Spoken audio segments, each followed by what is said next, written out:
Does it feel like a whole year has passed and it's only February? Anyone else?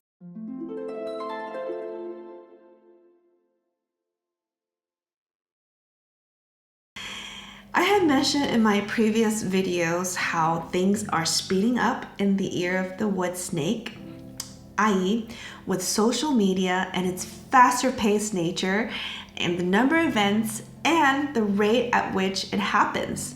Change is happening so fast. Whether we feel the change is good for us as a collective or not, it's just a lot of change at once, and it can certainly lead to overwhelm for anyone. So, welcome to Athena's Garden. I'm Liz, and on my channel, I talk about topics that intersect spirituality, science, and creativity. And if my content interests you, please consider subscribing or hitting that like button, as it really helps with the algorithm, and maybe share it with your friend. If you've been feeling overwhelmed lately with everything that has happened so far, you are definitely not alone. Today, we're going to explore a few ways to combat overwhelm using both spiritual wisdom and scientific understanding. So let's start by understanding overwhelm. Overwhelm happens when our nervous system perceives too much input at once. It is tied to the amygdala, the part of our brain that signals stress responses. When we're overwhelmed, the fight or flight system activates, making it difficult to think clearly or feel at ease. And this response to stress is part of our body's stress cycle. And when the stress persists and becomes chronic, it can cause fatigue, tension, digestive issues, weakened immunity, sleep issues. So when we're overwhelmed, it can be so much more challenging to return to a balanced state because of the fatigue in our nervous system. If we apply a spiritual lens to overwhelm, it can be an indication that we are out of alignment. It's our soul's way of telling us we need to pause, realign, and reconnect with our deepest purpose, also known as our soul's journey or our destiny timeline. My first tip for combating feelings of overwhelm is to do a simple grounding and breathing exercise.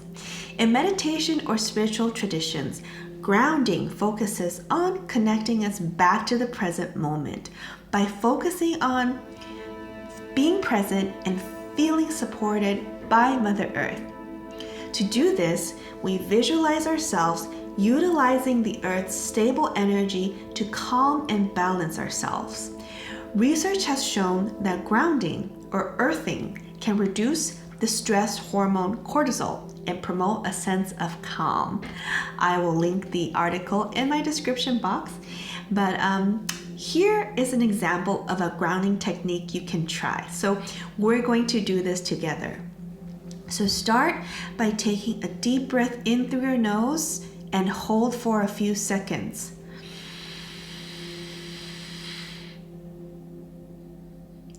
And exhale slowly. If you can, place your feet on the ground, barefoot if possible.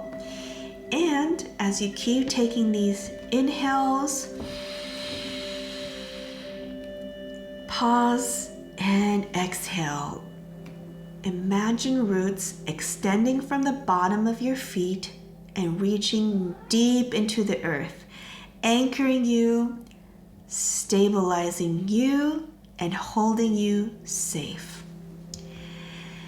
As you breathe, visualize the excess energy of overwhelm draining deep into the earth, releasing, and it is replaced by calmness and clarity. So continue to do this breathing exercise for at least a minute to start, and you will activate your parasympathetic nervous system that will help you rebalance. From a spiritual perspective, overwhelm can stem from scattered energy, so too much air. An example of this would be You are feeling overwhelmed because you had overcommitted to social engagements. But these connections are very important to you. You want to be there, support your community, but at the same time, you are already running on empty. It can almost feel like part of you is scattered or part of you is left there at the event. So my recent overwhelm was being worried about my family and friends' safety in the LA fires, and I felt like I was constantly checking my phone to see if there were any new developments, and it almost felt like part of me was hanging out in LA, figuratively speaking, of course. I'm here in Japan. So a quick way to reset this scattered feeling is to call your energy back to yourself. So here is the second demo. So place your hand on your heart and say, I call my energy back to me with love and peace. Thank you, thank you, thank you. The concept is that you are collecting yourself back to the center and feeling less scattered. My friend has shared that just by doing this quick ritual before bedtime every night has helped her stay more balanced. Studies show that deep breathing and mindfulness exercise like these can activate the parasympathetic nervous system, or also referred to as the rest and digest system, which shifts us out of stress mode by regulating our emotions and improving our clarity. Another easy tool that is totally free is brain dumping. So take out a journal and write everything down that's swirling around in your mind. And there's no need to be organized or neat about it or care about grammar. Just get it all out on paper. So energetically, this releases mental clutter. So kind of like grounding you, but onto the paper. On your thoughts onto the paper. So the same way we had released tension on our exhale in the grounding exercise, the brain dump is from here to the paper. So after brain dumping, journaling is the next step that you can take. Once you regain some mental space by releasing that mental clutter and not feeling as stressed or overwhelmed, you can consider journaling, which is a form of active processing, which is defined as engaging with information or emotions in a way that helps integrate, analyze, or resolve them. And when you resolve them, it will help you process all those emotions and prioritize your tasks. And then suddenly you're not overwhelmed. The final piece I want to mention in this video about managing overwhelm is the importance of understanding your locus of control. Locus of control is a psychological framework that refers to how much control you believe you have over your life. If you have an internal locus of control, you believe your actions influences the outcomes, which leads to a sense of empowerment. If you have an external locus of control, you may feel that external forces, luck, fate, other people, the president or the government determine your reality, which then increases a feeling of helplessness. A shift towards an internal locus of control, which is focusing on what you can change, no matter how small. Even setting a tiny achievable goal, like taking 5 deep breaths or brain dumping or journaling for 2 minutes, small steps. It can reinforce a sense of agency and reduce overwhelm. So going back to my personal example about the LA fires, I was feeling so devastated for all the people who lost their homes and had to evacuate, and for all the animals, both the wildlife and the home pets. They were literally running for their lives and feeling scared and maybe separated from their family or animal clans.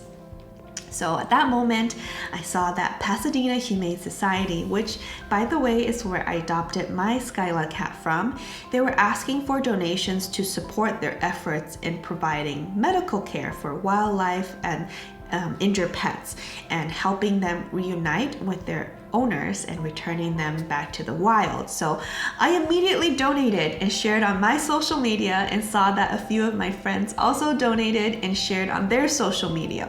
So you see how I shifted from an external to internal locus of control there. I can't stop the fires, I can't change the winds, or by myself I cannot combat the effects of climate change. However, I can contribute in these small ways. I can continue to do my part with climate change. I can call my senators and House of Representatives to voice my concern. I can make a video about easy and free tips about combating overwhelm, with the goal that my video may reach and help someone when they're feeling overwhelmed. So in sum, overcoming overwhelm is about balance and harmony in our nervous system. Harmony with our energy, balance in our daily lives with moments of stillness, and having internal locus of control. So try these techniques and let me know in the comments which one resonated with you the most, which one you tried or you already do and found most helpful. So don't forget to like and subscribe and share with someone who might need to hear this today. Until next time, take care and stay grounded. And I'll see you in my next video.